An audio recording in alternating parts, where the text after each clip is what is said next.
9 ಜಿಲ್ಲೆಗಳಲ್ಲಿ ಮುಂಗಾರು ಪೂರ್ವ ಮಳೆ ಅಬ್ಬರಿಸಿದೆ. ವರುಣನ ಆರ್ಭಟಕ್ಕೆ ಚಿಕ್ಕಮಗಳೂರಿನಲ್ಲಿ ಭಾರೀ ಅವಾಂತರವೇ ಸೃಷ್ಟಿಯಾಗಿದೆ. ಒಂದಲ್ಲ ಎರಡಲ್ಲ 9 ಜಿಲ್ಲೆಗಳಲ್ಲಿ ಮುಂಗಾರು ಪೂರ್ವ ಮಳೆಯ ಅಬ್ಬರ ಜೋರಾಗಿದೆ. ಚಿಕ್ಕಮಗಳೂರಿನಲ್ಲಂತೂ ವರುಣನ ಆರ್ಭಟಕ್ಕೆ ಭಾರೀ ಅವಾಂತರವೇ ಸೃಷ್ಟಿಯಾಗಿದೆ. ಗಾಳಿ ಮಳೆಗೆ 6 ಮನೆಗಳ ಮೇಲ್ಛಾವಣಿ ಹಾರಿ ಹೋಗಿದೆ. ಕೊಪ್ಪ ತಾಲೂಕಿನ ಗಾಳಿಗಂಡಿ ಗ್ರಾಮದಲ್ಲಿ ಜನ ಪರದಾಡಿದ್ದಾರೆ. ಶೀಟ್ ವಿದ್ಯುತ್ ಕಂಬಗಳು ಹಾರಿ ಧರಾಶಾಹಿಯಾಗಿವೆ. ಅಲಗೇಶ್ವರ ಗ್ರಾಮದಲ್ಲಿ ಮನೆ ಮೇಲೇನೆ ಬೃಹತ್ ಮರ ಬಿದ್ದಿದೆ. ಅದೃಷ್ಟವಶಾತ್ ಮನೆಯಲ್ಲಿದ್ದವರು ಪ್ರಾಣಾಪಾಯದಿಂದ ಪಾರಾಗಿದ್ದಾರೆ. ಸ್ಥಳಕ್ಕೆ ಗ್ರಾಮ ಪಂಚಾಯಿತಿ ಅಧಿಕಾರಿಗಳು ಕೂಡ ಭೇಟಿಯನ್ನ ಕೊಟ್ಟು ಪರಿಶೀಲನೆ ನಡೆಸಿದ್ರು. ದೃಶ್ಯದಲ್ಲಿ ನೋಡ್ತಾ ಇದ್ದೀವಿ. ಅಲಗೇಶ್ವರ ಗ್ರಾಮದಲ್ಲಿನ ಮನೆ ಮೇಲೆ ಬೃಹತ್ ಮರ ಬಿದ್ದಂತಹ ದೃಶ್ಯ. ಮನೆಯಲ್ಲಿ ಜನ ಕೂಡ ಇದ್ರು, ನಿವಾಸಿಗಳಿದ್ರು. ಆದರೆ ಅದೃಷ್ಟವಶಾತ್ ಯಾವುದೇ ಪ್ರಾಣಾಪಾಯ ಆಗಿಲ್ಲ ಅನ್ನೋದು ವರದಿಯಾಗ್ತಾ ಇದೆ. ಈ ವಿಚಾರ ಗೊತ್ತಾಗ್ತಾ ಇದ್ದ ಹಾಗೆ ಗ್ರಾಮ ಪಂಚಾಯಿತಿ ಅಧಿಕಾರಿಗಳು ಸ್ಥಳಕ್ಕೆ ಬರ್ತಾರೆ, ಭೇಟಿಯನ್ನ ನೀಡ್ತಾರೆ, ಸಂಪೂರ್ಣ ಪರಿಶೀಲನೆಯನ್ನ ಮಾಡಿದ್ದಾರೆ.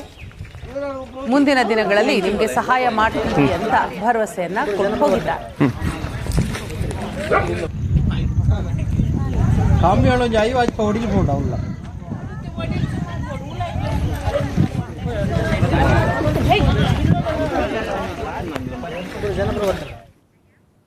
ಒಂದಲ್ಲ ಎರಡಲ್ಲ 9 ಜಿಲ್ಲೆಗಳಲ್ಲಿ ಮುಂಗಾರು ಪೂರ್ವ ಮಳೆಯ ಅಬ್ಬರ ಜೋರಾಗಿದೆ.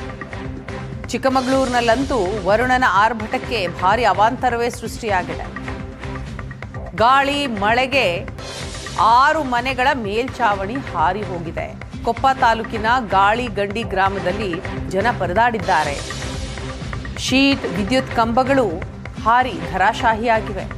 ಅಲಗೇಶ್ವರ ಗ್ರಾಮದಲ್ಲಿ ಮನೆ ಮೇಲೇನೆ ಬೃಹತ್ ಮರ ಬಿದ್ದಿದೆ. ಅದೃಷ್ಟವಶಾತ್ ಮನೆಯಲ್ಲಿದ್ದವರು ಪ್ರಾಣಾಪಾಯದಿಂದ ಪಾರಾಗಿದ್ದಾರೆ. ಸ್ಥಳಕ್ಕೆ ಗ್ರಾಮ ಪಂಚಾಯಿತಿ ಅಧಿಕಾರಿಗಳು ಕೂಡ ಭೇಟಿಯನ್ನ ಕೊಟ್ಟು ಪರಿಶೀಲನೆ ನಡೆಸಿದ್ರು. ದೃಶ್ಯದಲ್ಲಿ ನೋಡ್ತಾ ಇದ್ದೀವಿ. ಅಲಗೇಶ್ವರ ಗ್ರಾಮದಲ್ಲಿನ ಮನೆ ಮೇಲೆ ಬೃಹತ್ ಮರ ಬಿದ್ದಂತಹ ದೃಶ್ಯ. ಮನೆಯಲ್ಲಿ ಜನ ಕೂಡ ಇದ್ರು, ನಿವಾಸಿಗಳಿದ್ರು. ಆದರೆ ಅದೃಷ್ಟವಶಾತ್ ಯಾವುದೇ ಪ್ರಾಣಾಪಾಯ ಆಗಿಲ್ಲ ಅನ್ನೋದು ವರದಿಯಾಗ್ತಾ ಇದೆ. ಈ ವಿಚಾರ ಗೊತ್ತಾಗ್ತಾ ಇದ್ದ ಹಾಗೆ ಗ್ರಾಮ ಪಂಚಾಯಿತಿ ಅಧಿಕಾರಿಗಳು ಸ್ಥಳಕ್ಕೆ ಬರ್ತಾರೆ, ಭೇಟಿಯನ್ನ ನೀಡ್ತಾರೆ, ಸಂಪೂರ್ಣ ಪರಿಶೀಲನೆಯನ್ನ ಮಾಡಿದ್ದಾರೆ. ಮುಂದಿನ ದಿನಗಳಲ್ಲಿ ನಿಮಗೆ ಸಹಾಯ ಮಾಡ್ತೀವಿ ಅಂತ ಭರವಸೆಯನ್ನ ಕೊಟ್ಟು ಹೋಗಿದ್ದಾರೆ.